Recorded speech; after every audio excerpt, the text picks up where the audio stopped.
कहानी की शुरुआत में हम एक बड़ा सा सफेद कमरा देखते हैं जिसमें एक जापानी आदमी लेटा हुआ था। तभी अचानक जब उसकी आंख खुलती है तो वो अपने आप को इस कमरे में पाकर हैरान हो जाता है। फिर इधर उधर देखने के बाद वो एक दीवार के पास जाता है और देखता है कि उस दीवार से कुछ बाहर निकला हुआ है। तभी वो आदमी उस चीज को दबाता है और देखता है कि उन दीवारों में से हजारों बेबी एंजल्स बाहर निकलने लगते हैं। लेकिन कुछ ही देर बाद वो सभी वापस अंदर चले जाते हैं और उनके शरीर का मेन पार्ट बाहर ही रह जाता है, जिसको देखकर उसे समझ आता है कि जिसको वो दबा रहा था वो आखिर में था क्या। तभी एक आवाज हमें बताती है कि जिंदगी के इस दौर को सीखना कहते हैं। अब उस बटन को दबाने के बाद वो आदमी अपनी उंगली को सूंघने लगता है, जिसके बाद वो जोर जोर से चिल्लाता है कि शायद कोई आसपास हो तो वो उसकी मदद कर दे। लेकिन जब उसे कोई जवाब नहीं मिलता तो वो एक एक करके सभी बटन्स को दबाने लगता है। वो देखता है कि हर बटन से नई नई चीजें कमरे में गिरने लगती हैं। कभी वहां पर टूथब्रश आ जाता है तो कभी एक बड़ा सा गुलदस्ता। वो पाता है कि हर एक बटन को दबाने से कोई पर्टिकुलर चीज ही बाहर आती है। लेकिन इसको कंफर्म करने के लिए वो एक ही बटन को बार बार दबाकर वहां पर चॉपस्टिक्स का ढेर लगा देता है। लेकिन फिर अगले बटन को दबाने से एक शॉपिंग कार्ट आकर उसके पैर पर लग जाता है, जिससे उसे बहुत ज्यादा दर्द होता है। फिर जब उसने अगले बटन को दबाया तो वो एक पिछवाड़े में बदल गया, जिसने उसके मुंह पर पात दिया। इसके बाद वो आदमी अलग अलग बटनों को दबा दबाकर वहां पर ढेर सारी चीजें इकट्ठा कर लेता है। फिर जब वो एक बॉल के साथ खेल रहा था तो वो जाकर एक बटन पर लगती है और वहां पर एक सुशी की प्लेट आ जाती है। अब उसे देखकर वो बहुत खुश होता है, लेकिन फिर वो सोचता है कि अगर सुशी के साथ सोया सॉस भी मिल जाती तो मजा ही आ जाता। लेकिन जब वो उस बटन को फिर से दबाता है तो वहां सिर्फ सुशी ही निकलती है, जिसके बाद अब कोई और रास्ता ना होने की वजह से उसे वो ही खानी पड़ती है। फिर खाना खत्म होने के बाद वो और मंगवाने के लिए जैसे ही उस बटन को दबाता है तो इस बार वहां से सोया सॉस की बोतल बाहर आती है,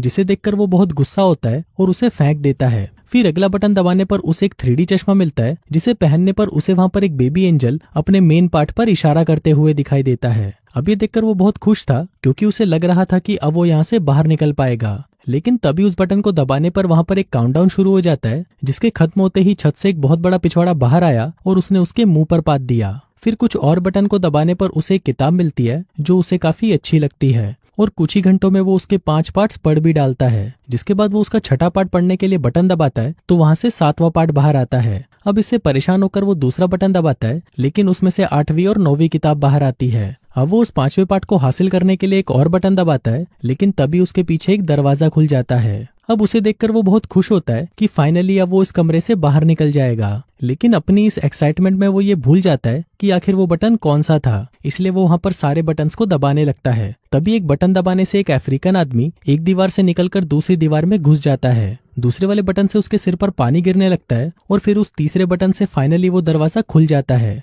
लेकिन फिर जैसे ही वो उस बटन को छोड़कर दरवाजे की तरफ जाने लगता है तभी वो दरवाजा बंद हो जाता है। फिर कुछ देर तक कोशिश करने के बाद वो समझ जाता है कि जब तक वो बटन दबा रहेगा तब तक वो दरवाजा खुला रहेगा। फिर वो भागने की पोजीशन लेकर उस बटन पर खड़ा हो जाता है कि जल्दी से भागकर वो उस दरवाजे तक पहुंच जाए। लेकिन इस बार भी उसका ये प्लान फेल हो जाता है। इसके बाद वो कई अलग अलग तरीके इस्तेमाल करके उस दरवाजे को खोलने की कोशिश करता है, लेकिन उसका कोई तरीका काम नहीं करता। इसके बाद वो आदमी अपना दिमाग लगाता है और एक गुलदस्ते को उठाकर उस बटन पर रख देता है, लेकिन वो गुलदस्ता इतना भारी नहीं होता कि उस बटन को दबाए रख सके। इसके सॉल्यूशन के लिए वो पानी वाले बटन को दबाकर उसमें पानी भरने की कोशिश करता है, लेकिन पानी उसके शरीर के अलावा और कहीं नहीं गिरता। लेकिन फिर वो दिमाग लगाकर उस गुलदस्ते को सुशी से भर देता है, जिसके बाद वो बड़ी मुश्किल से उसे उस बटन के पास ले जाने लगता है, लेकिन तभी गलती से वो गुलदस्ता किसी दूसरे बटन पर रख देता है, जिससे वहां पर वो अफ्रीकन भागता हुआ आता है और उस गुलदस्ते को तोड़ देता है। अब ये देखकर वो आदमी गुस्से से पागल हो जाता है, जिसके बाद वो और कई तरीकों से उस दरवाजे को खोलने की कोशिश करता है, लेकिन हर बार वो नाकामयाब ही रहता है। तभी गलती से एक बटन को दबाने पर वहां पर एक रस्सी आकर गिरती है,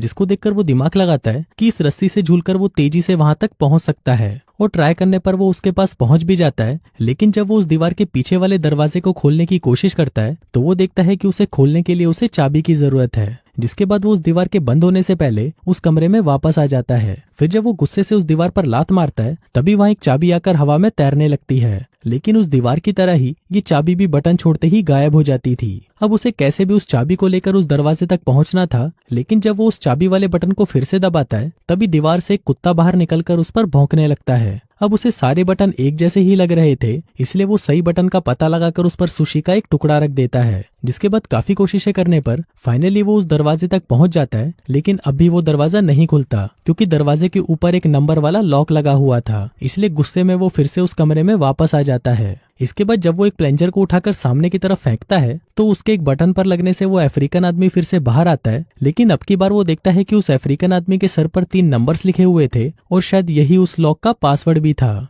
फिर काफी ट्राई करने के बाद फाइनली वो उस ताले को भी खोल देता है, लेकिन अब वो दरवाजा जाम हो गया था और इसी दौरान वो दीवार भी बंद हो जाती है। अब वहां पर इतनी भी जगह नहीं बची थी कि वो थोड़ा भी हिल डुल सके, जिसके बाद वो वहीं पर बैठकर रोने लगता है और उसे याद आता है कि इससे अच्छा तो मैं उस कमरे में था, कम से कम मैं खा पी कर अपना टाइम पास तो कर सकता था। तभी अचानक अपनी बाईं ओर से उसे हवा का झोंका महसूस होता है, जिसके बाद वो उस नकली दीवार को खोलकर बाहर की तरफ भागता है, लेकिन वो पूरी जगह बिल्कुल एक जैसी थी क्योंकि ऐसा लग रहा था कि वो एक ही जगह पर भाग रहा है। फिर भागते भागते वो एक दूसरे कमरे में पहुंच जाता है जहां पर रोशनी थोड़ी कम होती है और उसके अंदर आते ही वो दरवाजा बंद हो जाता है। तभी एक आवाज हमें बताती है कि जिंदगी के इस पड़ाव को प्रैक्टिस कहते हैं। इसके बाद हमें दिखाया जाता है कि मेक्सिको के एक शहर में एक बच्चे एंटोनियो का परिवार काफी परेशान था। उसके पिता एक रेसलर थे और आज उनका एक मैच था, जिसकी वजह से वो काफी अजीब बिहेव कर रहे थे। उनकी वाइफ को लग रहा था कि शायद उनका अपोनेंट उनसे काफी स्ट्रांग है, इसलिए शायद वो डरे हुए हैं। लेकिन तभी एंटोनियो के दादा उन्हें कहते हैं कि तुम लोग देख लेना कि ये मैच मेरा बेटा ही जीतेगा। इसके बाद एंटोनियो का बाप जल्दी से स्टेडियम पहुंचकर तैयार हो जाता है और मैच से पहले भगवान को याद करता है। वहीं स्कूल में बच्चे एंटोनियो का मजाक उड़ा रहे थे क्योंकि उसे सच में लग रहा था कि उसके पापा जीत जाएंगे। फिर मैच का वक्त होते ही एंटोनियो और उसके दादा भी स्टेडियम पहुंच जाते हैं और जल्दी से वहां पर बैठकर मैच के शुरू होने का इंतजार करने लगते हैं।